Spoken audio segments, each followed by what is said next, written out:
La société congolaise fait face aujourd'hui à de nombreux conflits, à des crises, à des violences, à des haines, des divisions qui entraînent justement son épanouissement, son développement et qui repoussent justement qu'il y ait unité nationale ou encore la cohésion nationale entre les individus, entre les communautés. Et face à cet état de choses, chaque Congolais dans son coin est appelé à jouer un rôle important pour justement amener la paix et sauvegarder cette unité nationale. Et la grande question que l'on se pose aujourd'hui est de savoir quel peut être le rôle de l'Église pour restaurer la paix et l'unité nationale au sein de la société congolaise. Mesdames, Messieurs, bonjour et bienvenue. Ces sujets, c'est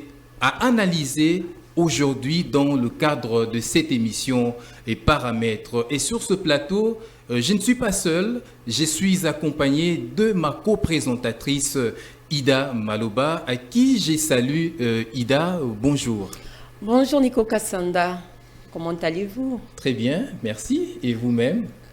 Dieu fait grâce, tout va bien et c'est pour nous un plaisir d'être à ce jour sur ce plateau dans ce nouveau numéro de votre émission Paramètres. Madame, Monsieur, bonjour et bienvenue de partout où vous nous suivez. Nous avons donc l'honneur de recevoir sur ce plateau le révérend Armand Lokeka. Il est le représentant légal de l'Église universelle de Jésus-Christ. Bonjour révérend Armand Lokeka. Bonjour madame, bonjour monsieur. Bonjour révérend Armand. Bienvenue sur ce beau plateau de Vers Pâturage Télévision et bien évidemment dans l'émission Paramètres. C'est pour nous un honneur de vous recevoir en ce jour. Merci, je suis content d'avoir votre invitation aussi pour venir parler dans ce beau plateau de Vers Pâturage. Je salue tous les téléspectateurs, je salue tous les travailleurs. Et pendant cette journée aussi, je présente mes voeux et merci. Bonne fête à vous, les travailleurs. Merci, vraiment, pareillement. Nous l'accueillons chaleureusement. Merci beaucoup en tout cas pour votre invitation. Merci Maître Armand. D'entrée de jeu, on aimerait savoir pourquoi la dénomination de l'Église universelle de Jésus-Christ. Merci madame, c'est très bien. Je suis apôtre Armand Lokeka, représentant légal de l'Église universelle. Et pourquoi l'Église universelle? Oui. L'Église universelle voudrait simplement donner en simple signification sur la parole. C'est la parole qui revêt un caractère universel. Et c'est le Christ, qui doit être entendu comme l'ensemble de tout. Raison pour laquelle cette Église est appelée Église universelle. C'est depuis quand qu'elle existe déjà? Cette Église existe depuis, il y a de cela 55 ans. Ok. 55 ans. 55 ans d'âge. C'est beaucoup. Oui, oui, que l'Église existe par son messager, Jean de Dieu Mwabikadi Mamoulaya, qui Dieu a parlé, c'est le grand message que le Congo a eu, sur qui Dieu s'est renversé en lui donnant la sainte doctrine. Donc c'est lui le fondateur? Celui, le fondateur matériel et spirituel, c'est Jésus-Christ lui-même. Ok. Est-ce qu'il est encore en vie jusqu'à ce jour? Non. Il est décédé en 2006 et que depuis 2006, il y a la continuité de la mission avec la coordonnatrice qui est Mama Bermemi Lemba, qui continue l'œuvre laissée par le messager. Et vous en êtes fier d'œuvrer au sein de cette communauté? Non seulement fier d'œuvrer, mais fier d'être sauvé par ce message du salut que le messager avait amené, fier de se confirmer en soi qu'on est parmi les élus de Dieu, fier d'être confirmé en soi qu'on est parmi ceux qui ont été des retranchés de tous pour être parmi le copté de vivre au ciel avec le Christ. On aimerait quand même savoir c'est quoi votre doctrine. C'est vrai que vous avez parlé de Jésus-Christ en profondeur. Qu'est-ce qu'on doit retenir de la doctrine de votre Église? La doctrine de notre Église repose sur la parole spirituelle. Parce que pour nous et pour le messager, Dieu est esprit et ceux qui doivent l'adorer en esprit et en vérité. Et cela repose maintenant la subsistance de la doctrine. La parole, elle est spirituelle. Il faut la donner pour que l'homme de Dieu devienne correct pour que l'homme de Dieu devienne juste, pour que l'homme de Dieu devienne parfait. Et c'est là la doctrine, elle est spirituelle. Je donne un exemple. On vous dit, amenez la dîme dans la maison du trésor. Les gens se construisent en eux-mêmes la maison qu'on appelle maison du trésor. Et c'est là où eux veulent amener la dîme. Mais est-ce qu'ils ont posé la question à Dieu, où se trouve cette maison? L'église, bien évidemment, l'église locale, l'église... Ah, c'est là la maison du trésor. Vous voyez? Donc, il faudrait que nous puissions interroger maintenant la compréhension spirituelle de cette parole-là. Qu'est-ce que Dieu a appelé la maison du trésor? Car on dit, là où est son trésor, c'est là où se trouve son cœur. Alors maintenant, chacun de nous a mis son cœur où? Dans un temple construit de mains d'hommes? Et si ça brûle? Si ça prend du feu? Si ça se détruit? Vous voyez? Nous avons vu la guerre en Ukraine qui a détruit même des temples. Alors, mais s'il y a un temple qui est détruit, ce temple-là automatiquement a détruit les cœurs des gens. Alors, automatiquement, nous devons comprendre qu'il y a un message spirituel caché dans cette phrase. Où devons-nous maintenant amener la dîme dans la maison du trésor? Et qu'est-ce qu'on attend par la maison du trésor? Et dans notre église, nous vous montrons la maison du trésor, là vous devez amener la dîme.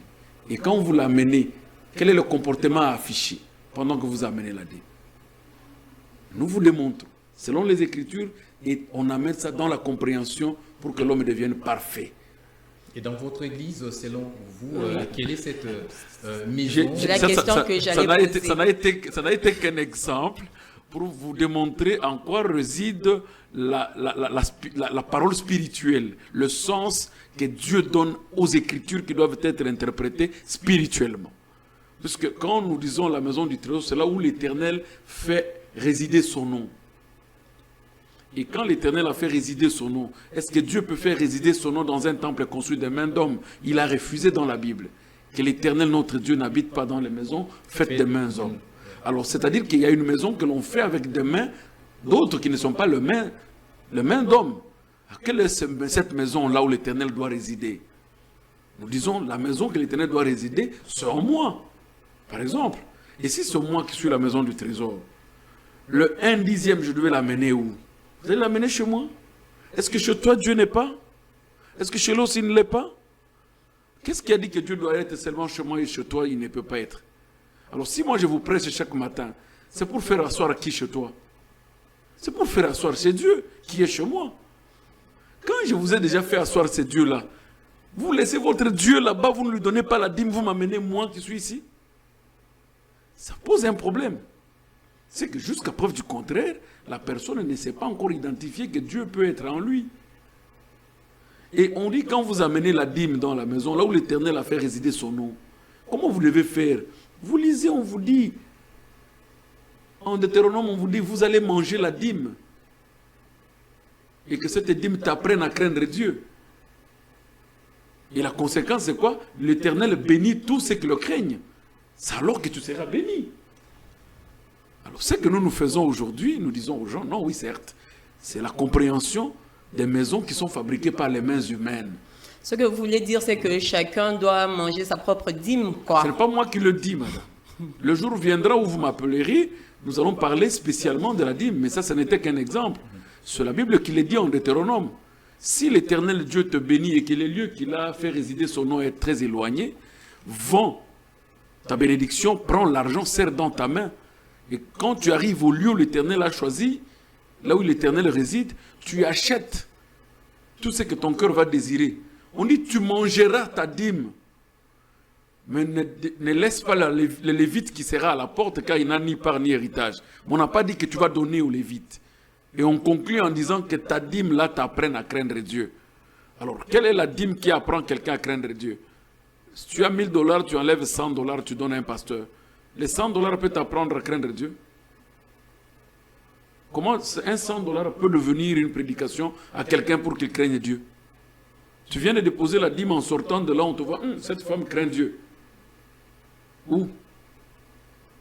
Parce qu'il faut retenir maintenant le message. On dit, si tu fais ceci, tu mettras par exemple le Seigneur en épreuve pour qu'il ouvre les écluses des cieux. Pour que l'Éternel ouvre les écluses des cieux et te bénir, il faut que tu le craignes, non? Dieu ne bénit pas ceux qui ne le craignent pas. Comment il va te bénir? Or, sachant que la dîme fait craindre quelqu'un Dieu, et on te dit que ça sera une épreuve pour Dieu puisqu'il doit te bénir. Il doit te bénir. Ben là, c'est tout à fait un autre débat. Je dis, ce n'est qu'un exemple. On va entrer le jour venu, quand le paramètre va vouloir encore m'inviter. Mais moi, je pense que le révérend, mais moi, je pense que moi, je ne suis pas encore convaincu.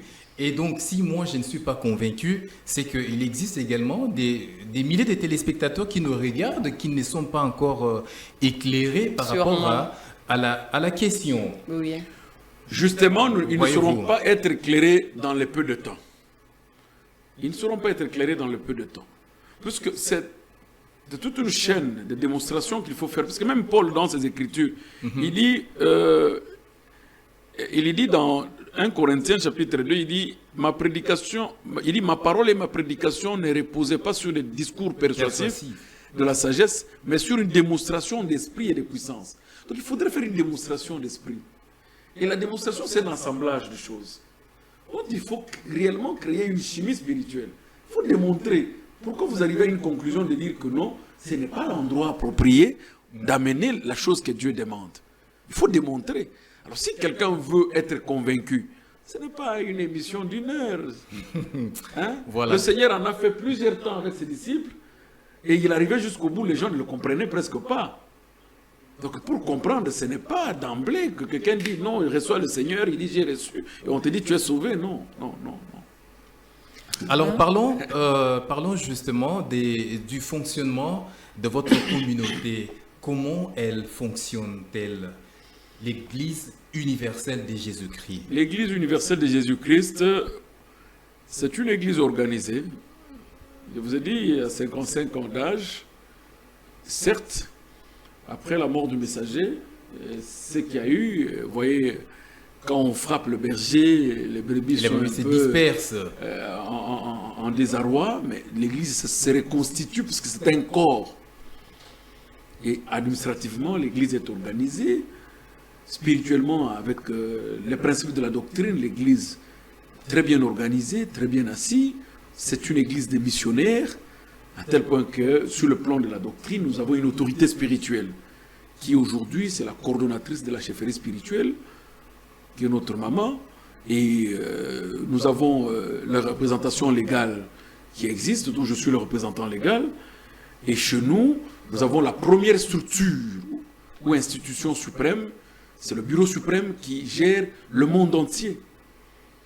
Qui gère le monde entier, puisque nous sommes au moins dans 26 pays au monde. Au moins dans 26 pays au monde. Nous gérons le monde entier, et c'est l'adresse internationale, ou le siège international, se trouve au Congo, Lubumbashi.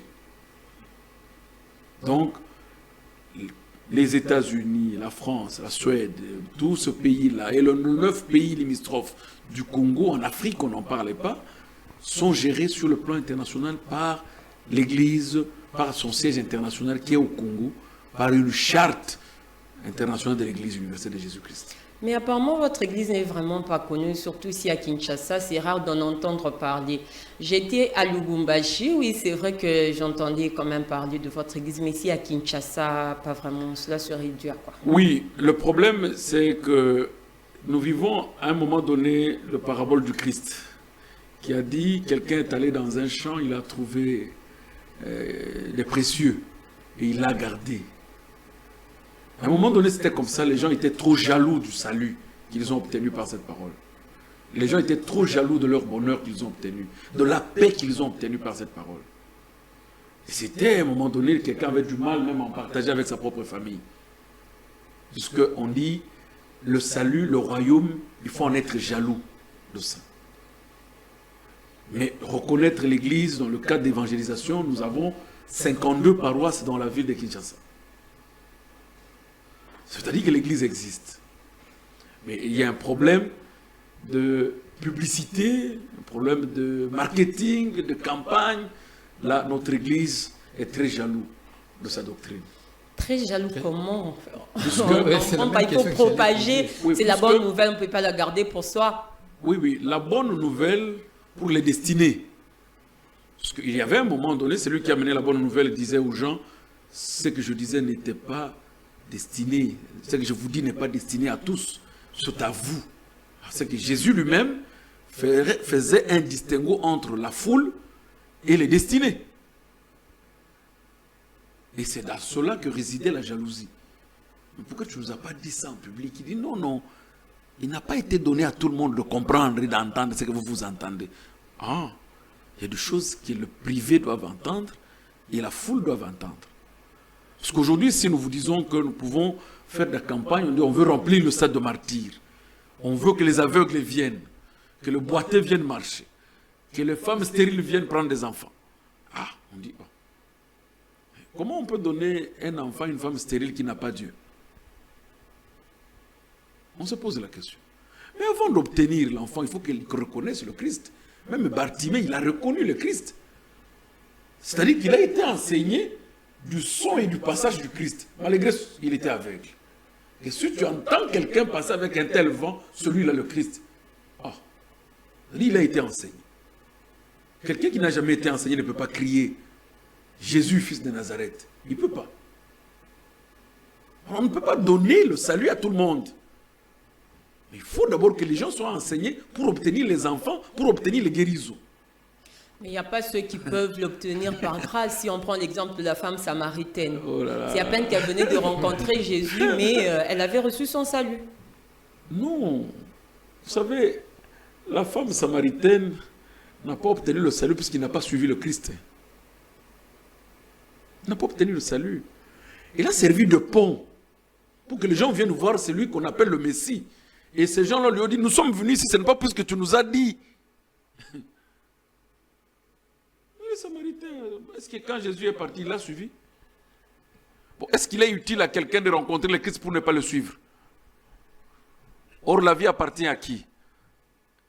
À ceux qui le suivent. Mais lui ne l'a pas suivi. Alors, révérend, revenons dans le fonctionnement de votre communauté. Vous avez dit qu'il y a une coordination qui est gérée par une dame. Alors, entre la coordination et vous, qui êtes le représentant légal, qui est-ce qui a la prépondérance? C'est l'esprit, c'est elle, l'autorité spirituelle, qui prime. Chez nous, c'est le corps spirituel qui prime.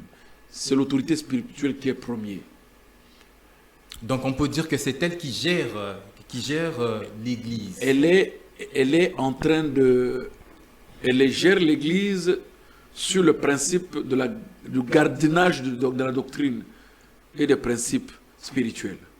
Mais celui qui oppose l'Église à l'État et au tiers, c'est le représentant légal. Elle est autorité spirituelle. C'est comme aujourd'hui, je peux vous donner un exemple facile à comprendre. Nous avons le corps spirituel qui est un corps apparent, qui garde la doctrine et les principes de l'esprit. Et nous avons le corps apparent qui sort, qui va devant, mais il y a un corps occulte qui reste pour conserver. C'est-à-dire, entre autres, le chef spirituel. Chez nous, il y a le chef spirituel qui n'apparaît pas envers l'État pour prendre des dispositions, engager l'Église. Mais lui, il garde la doctrine et les principes de l'esprit. Mais le représentant légal signe avec l'État congolais, revoit l'État congolais, saisit en justice quand il faut saisir, rédige les lettres de nomination, d'affectation, et voilà, elle est pour le service spirituel. Et même lorsqu'il y a trouble et déjouissance au sein de votre communauté, et donc là, cet aspect-là n'engage pas la coordination, mais s'engage le représentant légal. Ça engage maintenant la structure, parce qu'au niveau de la structure bureau suprême, c'est là où elle est en train de chapeauter. Et quand elle joue le rôle de chef de la structure, elle examine toutes les questions avec la représentation légale et le conseil général. Ils examinent toutes les questions ensemble. Il examine toutes les questions ensemble. Quand il faut affecter un représentant national à tel État, c'est la structure-là qui affecte. Elle donne la proposition, on met dans la structure, le représentant légal exécute. Alors, comment est-ce que le révérend Armand Lokeka a eu la vocation. D'abord, comment est-ce que vous êtes devenu enfant des dieux? Quelles sont les circonstances? Parce que vous n'êtes pas tombé du ciel et puis finalement, vous êtes devenu enfant des dieux. Comment vous êtes devenu enfant des dieux? J'ai une histoire que je ne saurais peut-être pas mettre à la télévision. Je suis un aspirant à l'époque ressortissant du parcours ecclésiastique et catholique. J'ai rencontré ces messages. Quel message? Le message de Jean de Dieu Mwambikadima Moulaya, qui est le message de l'Église universelle de Jésus-Christ, dans un débat. Et j'ai dit non, mais je dois quand même savoir de quoi il est question. Et c'est comme ça que je suis allé. On m'a dit viens et vois, et j'ai vu, j'ai été convaincu. Depuis 98 que je suis là. Donc en 2011, j'étais consacré apôtre. Et depuis lors jusqu'à aujourd'hui, je suis là, en train de servir mon Dieu. Comment vous êtes devenu représentant légal? Oui, sous le respect des principes de nos statuts et règlements intérieurs. Sous le respect, parce qu'il fallait... Depuis 2011, je suis dans les structures de l'administration de l'Église. J'ai fait un parcours, en fait, en province. J'étais secrétaire provincial, représentant provincial, secrétaire général. Et j'ai fait un parcours sur lequel l'Église a tenu peut-être compte, avec ma maman, l'autorité de la coordonnatrice a tenu compte, peut-être partant de cela, et on m'a élevé au rang des représentants légaux. Mais aussi ma fidélité, ma ferveur, mon dévouement à servir mon Église. Tout à l'heure, vous avez essayé de brosser votre rôle en tant que représentant légal. On aimerait quand même en savoir plus. Quel rôle jouez-vous profondément en tant que représentant légal? D'abord, le premier rôle, ce n'est pas en étant représentant légal que je laisse ma Bible. Donc, en étant représentant légal, je demeure missionnaire. Je demeure un apôtre. C'est-à-dire, la première mission que nous avons, c'est de sauver, c'est de prêcher, c'est d'amener l'évangile. Et en qualité de représentant légal opposable à l'extérieur, j'engage l'Église envers le tiers. Donc, je nomme sous la proposition de la structure, je affecte sous la proposition de la structure, nous envoyons les missionnaires dans les différents pays sous la proposition de la structure, nous saisissons la justice quand c'est nécessaire au nom de l'Église, en défense comme en demande. Nous sommes coordonnateurs de toutes les activités administratives de l'Église sur le plan mondial. Je dis bien sur le plan mondial. Donc, nous coordonnons et nous orientons l'administration de l'Église mondialement. Voilà le travail. C'est un peu vaste. Okay. Les prérogatives sont tellement nombreuses que je ne saurais peut-être pas le citer, mais on coordonne tout ce qui se fait dans le cadre administratif. Et là, dans ces cadres-là, est-ce que vous rencontrez quand même des difficultés dans ce parcours? Oui, normalement, les difficultés ne manquent pas. Il y a de cela 9 mois que j'ai été élu représentant légal. Les difficultés ne manquent pas. C'est d'abord, la première difficulté, c'est de se faire entendre dans la communauté et que tout le monde ait l'entendement que toi, tu as de la chose que tu veux transporter. Comprendre la vision, puisque quand nous disons que l'Israël, le peuple de Dieu, n'avait pas un seul roi, durant le parcours et la vie d'Israël, avait des rois qui est Dieu nommé pendant des périodes et des moments. Et chaque roi avait un tempérament. C'est la même chose la vie d'une église du Christ. Et que le tempérament de chaque roi, à son temps, à son époque, devrait être compris par le peuple de Dieu. À un moment donné, le peuple peut se soulever. Non, mais pourquoi toi, tu n'as pas bien parlé avec Dieu, voilà que nous avons faim. Donc, ce sont des choses qui arrivent. Comme c'est fait avec Moïse. Oui, oui. Dans la vie de l'Église, il y a toujours des choses comme ça. Il y a des gens qui peuvent vous comprendre facilement, il y a des choses qui ne vous comprennent pas. Et d'autres difficultés, c'est que nous avons hérité une administration que nous sommes en train de vouloir canaliser selon notre vision. Comment faites-vous pour concilier toutes vos tâches? Vous n'êtes pas que représentant légal, vous avez d'autres occupations à côté. Comment faites-vous pour être père de famille, oui, père de famille, avocat, praticien du droit au quotidien, vraiment missionnaire? Certainement, ce n'est pas facile, mais j'ai trouvais que la plus grande bénédiction que le Christ a laissée à ses disciples, c'est la paix. Mais je trouvais une paix en moi où je sais comment... je ne m'agite pas quand il faut concilier tous ces charges-là. Je trouve le moment où je travaille pour l'Église et je trouve le moment où je travaille pour mon cabinet d'avocat. Mais on dit que qui trop embrasse mal étreint. Je ne les ai pas embrassés. C'est une mission où la personne qui me la donne me donne des provisions. Et les provisions qu'il m'a données, c'est le temps et la paix. Donc je n'ai pas embrassé, je ne suis pas allé postuler pour être représentant légal ou qu'il me choisisse parmi tant d'autres pour m'amener dans son champ pour le travail. Donc j'essaie, Dieu a toujours disposé du temps pour moi parce que je travaille pour son église, je peux rester à mon cabinet jusqu'à 22 heures, des jours où je reste comme ça. Et je peux rédiger mes conclusions et tout jusqu'à 17h30 et à partir de 17h30, j'arrête tout ce qui est pour mon cabinet, je commence pour l'église. Et tantôt, il y a des réunions où je tiens des réunions en conférence jusqu'à 2h du matin. Je commence à 21h jusqu'à 2h, je suis là. Alors, cher révérend Armand Lokeka, aujourd'hui, nul n'est sans ignorer qu'il y a des crises énormes. Il y a des violences ici et là, il y a la haine et autres qui déchirent les individus, les communautés et des divisions qui vont jusque même dans les provinces. Alors, quel peut être aujourd'hui les rôles de l'Église dans la restauration de la paix dans la société congolaise? C'est de reconnaître en premier lieu qu'il y a un messager que Dieu a envoyé dans ce pays. Quel est ce messager? Jean de Dieu Mwambikadi Mamoulaya. Il n'y a que lui. Je dis c'est de reconnaître en premier lieu que Dieu a envoyé un messager. Non avec le message de miracle, mais avec le message de paix. Non seulement de miracle, mais un message de paix, d'unité. Un message d'amour. C'est ce que je dis, pourquoi je vous dis que c'est la plus grande église et c'est le plus grand messager. Puisque, je vous donne un exemple, dans la province du Katanga, je prends le Katanga dans son ensemble. L'église universelle de Jésus-Christ compte 612 paroisses. Dites-moi, quelle est cette église qui a 612 paroisses au Katanga? Quelle est cette église?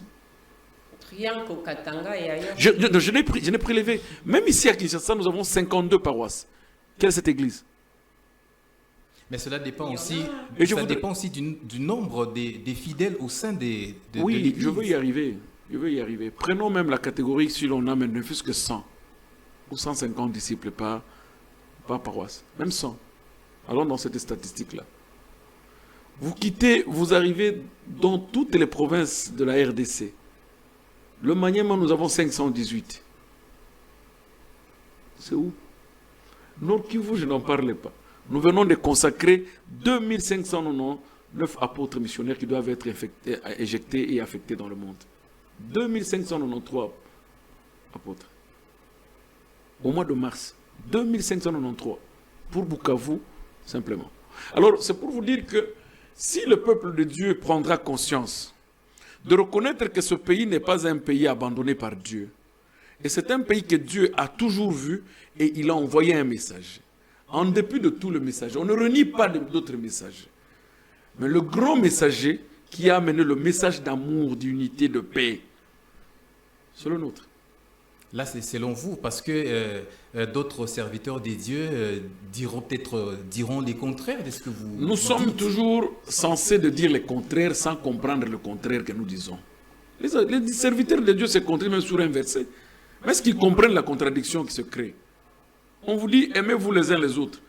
Nous pouvons prêcher ce verset ici, 10 pasteurs, nous serons tous contredits, en contradiction. Mais est-ce que nous avons compris de quoi nous nous contredisons? Le problème, ce n'est pas de s'allier aux contradictions. Le problème, de qu'est-ce que nous, les apôtres, nous les pasteurs, nous comprenons la contradiction. Qui est les uns, qui est les autres? Aimez-vous les uns les autres. Qui est les uns, qui est les autres? Posez-vous la question. Aimez-vous les uns et les autres. Bon, vous et les uns et les autres. Qui est les uns et qui est les autres? Vous deux là, vous êtes les uns et les autres. S'il faut qu'on me dise de vous aimer, il faut qu'on utilise le langage « aimez-vous les uns les autres ». Bon, qui est les autres? Les autres sont où? Mais tout à l'heure, Ida vous posait la question de savoir sur le terrain, réellement, sur le terrain, dans la pratique, c'est comme si vous êtes quasi inexistant, parce que vous venez d'évoquer les nombres des églises que vous avez implantées, des paroisses que vous avez implantées ici et là, mais sur le terrain, le travail que fait vos églises, le travail est sérieux, n'est pas visible. Il est très visible. À Kinshasa, ici, je vous ai parlé de 52 paroisses. Je vous ai donné même le minimum de 100 personnes par paroisse. On est combien? Mais est-ce qu'il y a les résultats quand même? Parce que la société congolaise a besoin de la paix, a besoin de cette unité, mais on ne la trouve pas. Je dis la première des choses, je ne suis pas encore arrivé au second. Allez-y. La première des choses, de reconnaître le messager qui a amené ce message de paix. Entre les Congolais eux-mêmes et entre les Congolais et d'autres peuples qui nous environnent et d'autres peuples du monde. Parce que Dieu, en venant se manifester avec la force de la puissance de sa parole, où nous prenons cette Bible ici, nous commençons à l'enseigner à celui qui a rédigé. Hein? Nous prenons la Bible et un Congolais enseigne le rédacteur de la Bible qui lui a rédigé. Il ne comprend plus rien. Est-ce que c'est moi qui ai rédigé la Bible? On lui dit oui. Mais vous prétendez de l'avoir rédigée. Mais nous vous enseignons que les choses que vous avez rédigées, vous ne les comprenez pas. Et c'est où? C'est au Congo que Dieu a amené cette puissance-là. C'est au Congo. Par un seul homme. Et que c'est au Congo que nous devons trouver le nœud et le central de l'unité doit exister au sein du Congo et des Congolais. Qu'est-ce qui divise le Congo? C'est parce qu'il n'y a pas la parole. C'est parce que les gens n'ont pas l'acceptation de la parole.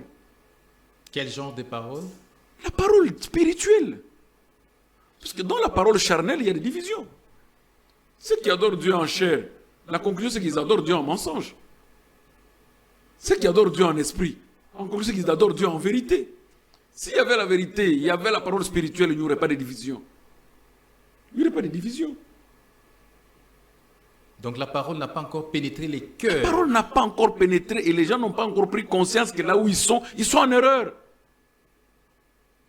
J'ai appris quand même ma soeur qui a dit qu'on ne sent pas l'église. Mais l'église travaille. Non, je vais l'appuyer. Pourquoi? Parce que vous dites que non, l'église travaille. Mais pourquoi vous avez su que je suis représentant légal? Pour m'inviter. C'est-à-dire qu'il y a quelque chose qui a parlé. Il y a quelque part où on se rencontrait. Il y a quelque part où vous avez entendu. Même le Christ, quand on a découvert qu'il était le Messie, il a dit à celui qui l'a découvert, lui, non, gardez ça, ne dis à personne. Ça veut dire quoi? C'est mieux que tu le découvres, c'est mieux que tu le sentes qu'il y a quelque chose là-bas. Si on veut forcer le peuple congolais à comprendre qu'il y a quelque chose, aujourd'hui, on ne serait pas en train de créer sur les guerres de Rwanda. Moi qui te parle, je suis représentant légal du monde entier. Il y a mon église au Rwanda. Est-ce que vous partez également au Rwanda? Mais papa, je vous dis que j'ai mon église au Rwanda. J'y pars. Pourquoi ne pas partir? Vous n'avez pas Mais peur? qu'est-ce que vous avez fait jusque-là pour que les Rwandais arrêtent de nous agresser? Vraiment. Mais nous vous Cette parole n'a pas encore percé les cœurs des Rwandais. C'est la même chose que je dis. Est-ce que les Congolais ont déjà pris conscience que ce sont eux qui doivent gouverner tous ces États? Au travers de la parole. Au travers de la sagesse et l'amour qui se trouvent dans cette parole. Est-ce que le Congo a déjà compris? Nous voudrions d'abord en premier lieu que je serve le Seigneur, moi et ma maison. Parce qu'on dit, moi et ma maison, nous servirons quoi? L'Éternel. Alors si moi et ma maison, nous n'avons pas encore compris de servir l'Éternel, comment nous voudrions faire comprendre le voisin? Madame. Nous sommes allés le prêcher, ils ont cru au message de Congolais que Dieu a renversé sur un Congolais.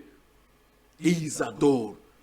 Le salut est manifesté au Rwanda, Ouganda, Burundi, Tanzanie, Kenya, Congo-Brazzaville, en Angola. Dans tous les 9 pays qui nous environnent, nous avons de grandes églises. Et pas de petites églises. Pas de moindres paroisses. Est-ce que nous avons compris que nous avons cette suprématie? Au lieu de faire des recours à des dieux mensongers, parce que les dieux ne manquent pas, les dieux sont nombreux. Moi, j'aimerais quand même poser la question de savoir pourquoi cette spécificité, voulais-je dire, vous dites qu'il faut croire au message de votre messager, je ne sais pas. Si votre doctrine est centrée sur Jésus-Christ, Jésus-Christ doit être le maître, pourquoi cette spécificité de dire qu'il faut suivre la parole de votre messager et tout? Oui, puisque moi je dis, ce qui libère, c'est la vérité. Vous connaîtrez la vérité et la vérité vous affranchira. Et si les gens ne sont pas dans la vérité, ils ne seront pas affranchis. Je vous ai montré un exemple ici simple sur la dîme, malgré que c'était un exemple surpassé. Je vous ai montré encore un deuxième exemple quand vous m'avez dit que la femme samaritaine était sauvée. Non, vous pouvez trouver un serviteur qui se dit serviteur, mais c'est une femme samaritaine. Il ne vous amène pas au salut. Il peut avoir rencontré Jésus au puits, qui lui demande de l'eau. Il va vanter que j'ai vu le Christ et je suis sauvé. Est-ce que la femme était sauvée? Est-ce que c'est alors c'était destiné à cette femme-là d'aller faire l'église? Cette femme a rencontré Jésus dans le puits. Il retourne dans Samarie. Il dit non, venez, je vais faire l'église. Est-ce que c'était sa mission? Mais je crois que sa vie n'était pas restée pareille avant d'avoir rencontré Jésus et après. Oui. C'est vrai. Ouais. On a écrit ça. Ou bien vous estimez que sa vie a changé. D'après des analyses. Est-ce qu'on vous a dit qu'elle a divorcé avec les maris qu'il avait? Parce que le changement de la femme samaritaine, c'est de dire à Christ que oui, j'ai compris, moi j'ai 5 maris réellement, je quitte même les derniers. Puisque j'en ai beaucoup. Il a quitté?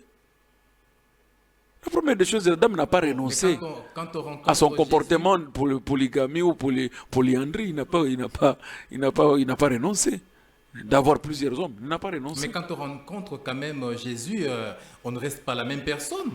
Oui, soit vous restez pire, soit vous restez bon. Parce que la même personne, c'est qu'il y a 2 changements. Vous rencontrez le Christ et vous restez pire. Vous rencontrez le Christ et vous devenez pur. Puisqu'il y en a qui sont devenus pires en rencontrant le Christ. Dites-moi un peu quelqu'un comme Jean-Baptiste qui a baptisé le Christ lui-même. Arrivé en prison, il ne reconnaît plus. Il est resté le même? Et on lui dit que celui que tu as baptisé, il est en train de faire des miracles là-bas. Et beaucoup vont à lui. Il dit non, non, allez lui demander. Est-ce que si réellement c'est lui le Christ qui devrait venir? Ah, Jean. Toi qui nous as témoigné que voici l'agneau de Dieu qui enlève les péchés du monde. Nous te rassurons que celui-là que tu as baptisé est en train de faire des miracles. Jean ne reconnaît plus. Dites-moi, Jean est allé en haut ou il est descendu en bas? Alors, révérend Armand, on va revenir sur ce message que vous êtes en train de vanter beaucoup votre message, sans pour autant ignorer qu'il existe également beaucoup de messages qui sont apportés par plusieurs autres hommes des dieux. Mais en vous entendant parler, c'est comme si vous mettez beaucoup d'accent sur vous-même, alors que l'évangile qui apporte la paix ne peut pas être apporté que par vous. Est-ce que vous travaillez également avec d'autres communautés pour justement apporter le même message qui est la paix? Nous voulons travailler, mais nous ne travaillons pas. Nous voulons travailler. Dire aux pasteurs qui sont chefs des églises d'apprendre. Parce qu'on n'apprend pas par prédication, on apprend par enseignement. Il faut apprendre. Mais les enseignements sont dispensés presque dans plusieurs églises. Non, mais quel type d'enseignement? Nous vous disons que les enseignements spirituels ne sont donnés que dans le cadre de cette Bible. De Genèse à Apocalypse. Vous apprenez, vous allez... Notre église n'est pas une église d'éternellement disciples sur les bancs, ou bien croyants sur les bancs. Vous apprenez de Genèse à Apocalypse, vous terminez, vous aussi vous partez enseigner. Que les gens ne trouvent pas bizarre. La collaboration que l'on doit avoir avec tous les responsables des églises, c'est qu'ils doivent se plier à apprendre de Genèse à Apocalypse. On ouvre la première page. On te dit qu'au commencement, Dieu créa les cieux et la terre. Ah, ça veut dire quoi au commencement? Mais depuis que vous avez commencé à apporter votre message, qu'est-ce qui a changé? Il n'y a pas toujours d'épée. Je suis la première personne qui a changé. Pour que je ne te cite pas beaucoup. Mais dans notre temps, il y a des communautés J'ai quitté ma vocation. Communauté humaine. Oui. Oui, mais je vous ai dit, les communautés qui sont en train de réfléchir aujourd'hui, ce sont des communautés qui n'ont pas encore adhéré dans la liberté, que nous disons la vérité, qui n'ont pas encore adhéré dans la vérité. Parce que si j'adhère dans la vérité, je m'aimerais l'autre comme moi-même. Pourquoi je vais me diviser avec moi-même? Ce qu'on a dit, un royaume qui se divise contre lui-même ne subsiste pas. Ce royaume-là tombe. Si vous êtes dans le même royaume de Dieu, le royaume de Dieu ne se divise pas. Quand vous voyez les gens être divisés, c'est-à-dire qu'ils ne sont pas encore dans un seul royaume. Nous appelons les gens à venir dans un seul royaume, qui est le royaume de Dieu, qu'on acquiert par la vérité, et la vérité vient de la parole spirituelle. Révérend Armand Lokeka, à vous entendre parler, c'est comme si vous êtes plus centré sur le message de l'Évangile dans la restauration de la paix dans nos communautés. Que diriez-vous de toutes ces démarches diplomatiques entreprises par nos autorités dans la recherche de la restauration de la paix, justement? Nous ne refusons pas que les autorités se mettent à rechercher la paix, mais toute paix n'est pas la bonne paix. La raison pour laquelle les enfants de Dieu s'y attellent en disant que non, si nous voudrions avoir toutes choses, cherchons d'abord la paix de Dieu au milieu du peuple, et après nous allons avoir la paix des hommes, qui est automatiquement le rapport entre nous. Quelqu'un qui manque à manger, tu peux lui donner à manger. Quelqu'un qui manque à boire, tu peux lui donner à boire. Quelqu'un qui manque ceci, de l'habit, tu peux lui donner de l'habit. Et si nous n'apprenons pas d'abord de trouver la paix de Dieu, qui est la parole doit être dedans de nous pour que nous puissions nous aimer entre nous, cette paix-là, c'est la paix qui vient des hommes. Les hommes peuvent le prendre à tout moment qu'ils veulent. La même politique diplomatique qui va chercher la paix peut retourner demain pour nous prendre cette paix-là. Raison pour laquelle ce n'est pas la première fois qu'on recherche la paix. Mais pourquoi cette paix n'a jamais été stable? Pourquoi elle n'a jamais pris du temps dans la vie du peuple de Dieu?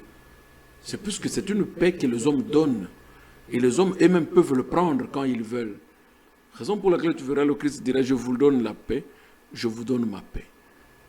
Je vous laisse ma paix, je vous donne ma paix. Que le monde ne peut. C'est-à-dire que le monde a la capacité d'offrir une paix dans laquelle il peut récupérer. Vous avez une guerre qui a fait 30 ans.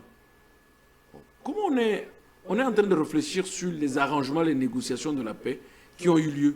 C'est la même politique qui vous impose la paix. C'est la même politique qui viendra 48 heures plus tard pour vous arracher la même paix. Et nous avons intérêt que le peuple africain et congolais comprenne que la vraie paix ne vient pas des arrangements diplomatiques, mais vient de l'amour que nous devons manifester entre nous. C'est la vraie paix. Et cet amour véritable ne vient que de la vérité. Et cette vérité ne vient que de la parole spirituelle. Alors, on va terminer. Alors, que devrait faire l'Église aujourd'hui pour servir de modèle dans la restauration de la paix? J'ai l'impression que nous devons faire partir nos États, les annexer dans le système religieux. Perdons le caractère laïque de l'État, mais allons-y dans le caractère religieux aussi, l'existence religieuse des États. Si nous avons l'existence religieuse d'un État, qui, du reste, l'Église, la culture, la religion, la pensée spirituelle de la parole, qui se transpose au Rwanda, nous avons le contrôle. Nous avons le contrôle. Qui se transpose à Kampala, nous avons le contrôle. Mais quand l'État prétend ne pas avoir la religion comme apanage, mais l'État regarde souvent les religieux quand il y a un problème, là, ça pose un problème sérieux. Et quel type de religieux regarder? Ça devient un problème. Raison pour laquelle nous disons, nous devons aider l'État en demandant à l'État de tenir compte que le caractère laïque n'est pas le caractère qui sauve. Vous irez par exemple en Inde aujourd'hui. L'Inde, la laïcité de l'Inde n'est pas la laïcité consacrée, puisqu'il y a le polythéisme. Toutes les églises, toutes les formes de Dieu qui existent là-bas sont considérées par l'État indien. Vous arrivez en quelque sorte que l'État considère toutes les religions à travers le pays. Vous arrivez en Chine, le bouddhisme, c'est presque une religion d'État. C'est presque une religion d'État. Vous arrivez dans tout ce pays-là, vous trouverez quand même une certaine culture religieuse de l'État. Nous ne pouvons pas aujourd'hui prendre que non, prenons l'hypothèse de considérer l'Église catholique comme la première église du Congo. Non! La culture de l'église catholique n'est pas la culture de la RDC. N'est pas le message que Dieu a destiné à ce peuple. C'est une église catholique romaine. Mais quelle est l'église qui peut tenir le pivot de la paix et de la puissance de ce pays? Quelle est cette église-là? Le Congo doit tenir compte de cela. C'est l'élément que nous pouvons apporter pour le pays. Puisqu'au travers les religions, au travers le message que nous apportons, la paix peut revenir pour mettre fin à cette guerre de 30 ans, pour mettre fin à des divisions ethniques. Parce que chacun doit s'abandonner pour savoir, oui, je suis juif, je suis samaritain. Mais il arrive des moments où le juif et le samaritain mangent ensemble. Alors, maître, maître révérend Armand Lokeka, nous sommes à la fin de notre émission, mais quand même, en 30 secondes, un message à apporter aux Congolais, à la société congolaise, aux individus, aux communautés qui sont très déchirés aujourd'hui, et même aux chrétiens, justement, pour qu'il y ait restauration de cette paix tant voulue. La paix que nous avons besoin ne peut venir que si nous amenons tout le monde à croire que la véritable paix vient de nous. Et le nous est créé par la parole. Le nous existe par le message de Dieu. Et ce message de Dieu doit être conforme au salut de toute l'humanité. C'est le message que Dieu a amené par à son serviteur, le messager de l'Église universelle de Jésus-Christ. Jean de Dieu, Mouambikadi Mamoulaya, qui détient la clé d'ouvrir le salut et la paix pour ce Congo. Au travers de la démonstration de la parole, qui est spirituelle et qui doit amener le peuple dans la vérité. Et cette vérité fera naître à nous le fruit de l'esprit, dont le premier commence par l'amour. C'est uniquement par ça. Et quand on a l'amour, on n'a pas de conflit. On n'a rien de mal envers l'autre. Et que l'État, dans sa gestion, comme une partie des terres reconnue là où Dieu est venu se renverser, doit reconnaître que le pays, l'État congolais a un messager sur qui le peuple doit miner et être reconnaissant pour que nous puissions unir le pays et amener le bonheur selon les promesses. Donc en dehors de ça, tout ce qui peut se faire, c'est une paix que les hommes donnent, mais c'est une paix que les hommes peuvent retirer. On peut signer des accords, mais les hommes peuvent le violer. On peut amener des interventions militaires, mais ce sont les mêmes militaires qui peuvent nous trahir. On peut aller mettre la diplomatie pacifique. La même diplomatie demain peut être la diplomatie martiale. C'est la diplomatie. Donc, amenons nos intelligences pour créer quelque chose de nouveau, pour que notre pays, avec le reste du monde, nous puissions gérer et avoir la suprématie que nous méritons. Les richesses que l'on est en train de dire, non, c'est un combat de richesses, ça c'est une étude des humains. Les gens nous ont parlé que la Terre est ronde, non? Le globe terrestre. Cette étude vient de qui? Dieu vous a déjà dit que la Terre est ronde? Mais tout le monde, même les pasteurs, acceptent, même mettre dans leur bureau le globe terrestre. Mais quand on a dit que non, vous amènerez cet événement dans les 4 coins de la Terre, c'est-à-dire, si la Terre était ronde, il n'y aurait pas 4 coins. Alors, entre les géographes et nous, les religieux, qui dit vrai? Qui a créé la Terre pour nous dire la vérité? C'est le Créateur qui nous dit que non, il y a 4 coins. Mais eux n'ont pas, la Terre n'a pas de coins. Voilà, merci. Donc, nous ne pouvons pas nous atteler dans les explications des scientifiques, ne limiter notre guerre qu'uniquement pour les richesses. Le Congo n'a pas qu'une seule richesse, le minerai. Le Congo a une autre richesse qui est la parole de Dieu. Et le message que nous avons apporté. Et qu'a apporté le messager Jean de Dieu, Mouambikadi Mamoulaya. Merci beaucoup, révérend Armand Lokeka. C'est pratiquement la fin de cette émission, de votre émission Paramètres. Merci à vous tous qui nous avez suivis. Merci à Nico Kassanda, qui est toujours là. Ida Malouba. Merci à vous, révérend Armand Lokeka, d'avoir accepté notre invitation. Merci, madame. Je demande que ce ne soit pas la dernière fois. Ça ne sera sûrement pas la dernière fois. Je suis à votre disposition, à vos invitations. Je serai toujours là, bienvenue chez vous. Merci de m'avoir invité. énormément à vous aussi, fidèles téléspectateurs de Vert Pâturage. Bonne suite de programme en compagnie de la chaîne du repos. On vous retrouve très prochainement. Ça sera avec un nouvel invité dans un nouveau numéro. Portez-vous bien.